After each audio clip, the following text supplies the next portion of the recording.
Hey warriors, the sun rises, another day begins. And before you check your phone, before you let the world tell you who to be, you have a choice. A single moment where your mind is still yours, where possibility lives in silence, where the person you want to become waits for you to speak. Words are not just sounds that disappear into air. They are seeds planted in the soil of your consciousness. They are architects that build the house you live in. The ancient Stoics understood this deeply. Marcus Aurelius, the Roman emperor who ruled the world yet mastered himself first, wrote in his Meditations, "The happiness of your life depends upon the quality of your thoughts." He knew that the battle for a meaningful life is won or lost in the theater of the mind. Most people wake up and immediately surrender. They reach for their phones and let fear speak through news headlines. They let comparison speak through social media. They let worrying speak through their mental replay of yesterday's mistakes or tomorrow's uncertainties. They give away their morning, which means they give away their day, which means they give away their life. But you are here because something in you refuses to accept that anymore. What if the words you speak to yourself in the morning are not just words? What if they are the foundation upon which your entire day is built? Science backs this up. Neuroplasticity, the brain's ability to reorganize itself, shows us that our thoughts create neural pathways. Repeat a thought enough times and it becomes a highway in your brain. Your mind literally reshapes itself based on what you feed it. The words you speak in the morning are the first meal your consciousness consumes. Make it nourishing, make it powerful, make it count. Today I am giving you 5 words, not phrases, not paragraphs, just 5 words that carry the weight of Stoic wisdom and the power to transform how you see yourself, your challenges, and your potential. These are not magic spells, but if you commit to speaking them every morning, if you let them sink into your bones, they will change you. They will rewire the mental patterns that have kept you stuck. They will build a version of you that is stronger, calmer, more purposeful. The Stoics were men and women who faced real battles, real loss, real suffering. They found strength not by avoiding life's hardships, but by changing how they spoke to themselves about those hardships. They mastered the internal dialogue. And so can you. Your mind is listening right now. It is waiting for instructions. It is ready to be rewired. The question is, what will you tell it? Before we go deeper, if this message is resonating with you, if you feel that pull toward change, hit that like button, drop a comment below, and share this video with someone who needs to hear it. Subscribe to this channel, because we are building a community of people who refuse to settle for a mediocre inner life. And do not skip any part of this video. Every word matters. Stay with me until the end. Let's begin the rewiring. Drop this in the comments if it resonates. My words create my reality. Number 1. I choose my response. Life will hit you. That is a guarantee. The question is never whether hardship will come. The question is, who gets to decide what it means? Every morning when you say, I choose my response, you are claiming sovereignty over the one thing no one can take from you, your response. The space between what happens to you and what you do about it. Viktor Frankl, who survived the Nazi concentration camps, discovered this truth in humanity's darkest hour. He wrote, between stimulus and response, there is a space. In that space is our power to choose our response. In our response lies our growth and our freedom. Think about what this means. A message changes your plans for the week. An old injury flares up. In each of these moments, there is a split second where you stand at a crossroads. One path leads to automatic reaction. The other path, the one you're training for, is conscious decision. This is pure Stoicism. Epictetus taught that we do not control what happens, but we absolutely control how we respond. When you waste energy trying to control what you cannot control, you become weak. When you focus all your energy on what you can control, your response, you become unstoppable. Let me be practical. You wake up tomorrow, and before you check your phone, you speak to yourself, I choose my response. You say it slowly, with conviction. You are programming your mind for the day. Then life tests you. You receive difficult financial news. Your initial impulse is panic, but because you started your day with those 4 words, there is a pause. A brief moment where you remember, I choose my response. You can still feel concerned, but you don't spiral. You assess, you plan, you respond instead of react. Someone you trusted let you down. The old you would have carried that betrayal for months.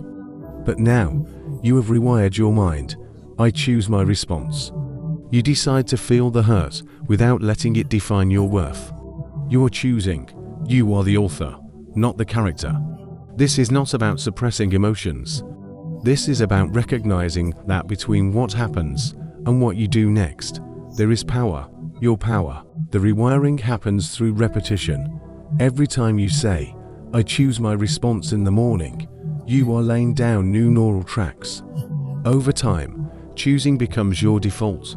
Marcus Aurelius wrote, you have power over your mind, not outside events. Realize this and you will find strength. Say it every morning. I choose my response. Feel the freedom in those words. You are not helpless. You are someone who chooses. If this speaks to you, comment. I am the author of my reactions. Number 2. Growth lies here. Pain is not your enemy.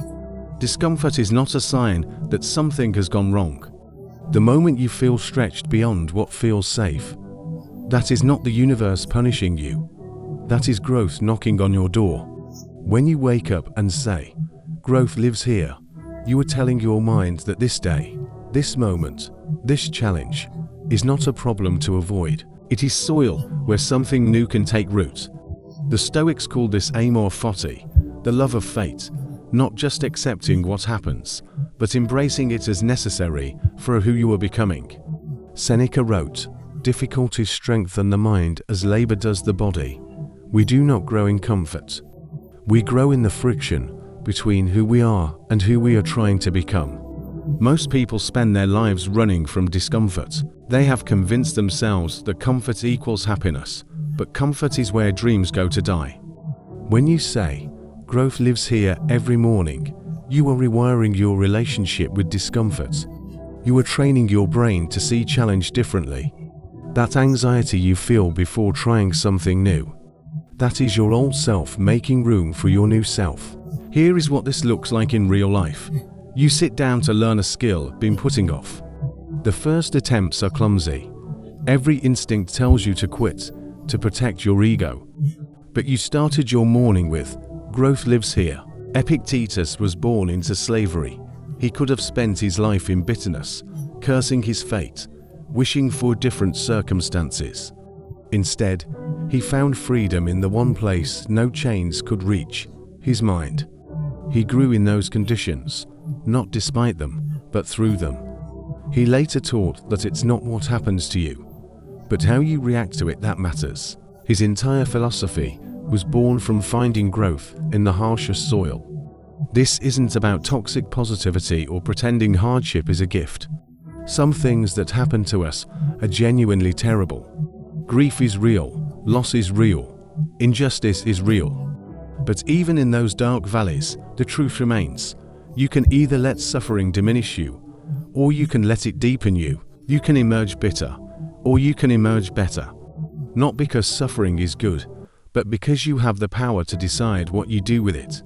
So, how do we build this power? How do we train ourselves to find growth in any soil? It starts with what you tell yourself every single morning. Let's explore 5 Stoic affirmations that can rewire your mind and change your life. Let's start with number 1. Growth lives here. Say it every morning. Say it when things feel easy and when they feel impossible. Say it when you're excited and when you're exhausted. You're teaching your mind to see every moment as an opportunity. You're building a version of yourself that doesn't shrink from challenges. You're re-becoming someone who understands that the best things in life live on the other side of what scares you most. Let me know in the comments if you ready by typing. I welcome the discomfort of becoming. Number 2. Today matters most. Yesterday is a ghost. Tomorrow is a promise no one can guarantee.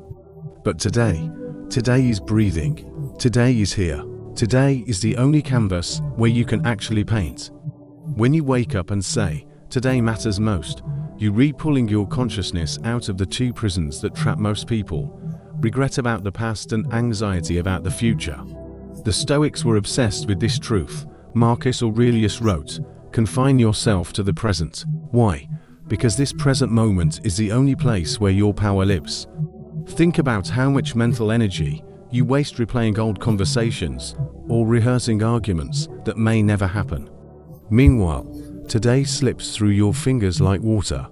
When you say today matters most, you're training your mind to come home to this breath, home to this moment, home to the only time and place where you can actually build the life you want.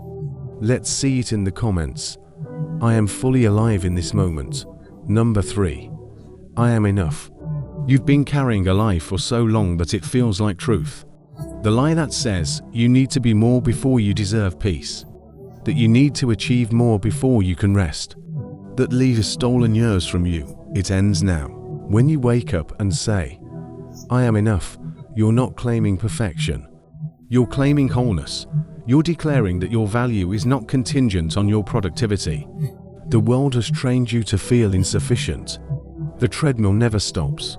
But what if you stepped off? What if you stood still and asked yourself, "Who decided I wasn't enough?" When you say "I am enough" every morning, you're deprogramming. You're reminding yourself of a truth that existed before the world taught you to doubt it. You came into this world enough. That knowing is still inside you, waiting for you to remember. Share this affirmation below. My worth is not negotiable. And finally, number 4, I release control. Your hands are tired from gripping so tightly. Your mind is exhausted from trying to orchestrate outcomes you were never meant to control. When you say, "I release control," you're not surrendering to chaos. You're surrendering to reality. The Stoics knew there's what you control, and there's everything else, and everything else is almost everything. Epictetus taught, "Make the best use of what is in your power, and take the rest as it happens." This isn't passivity. It's real power. The power that comes from knowing where your influence ends and acceptance must begin.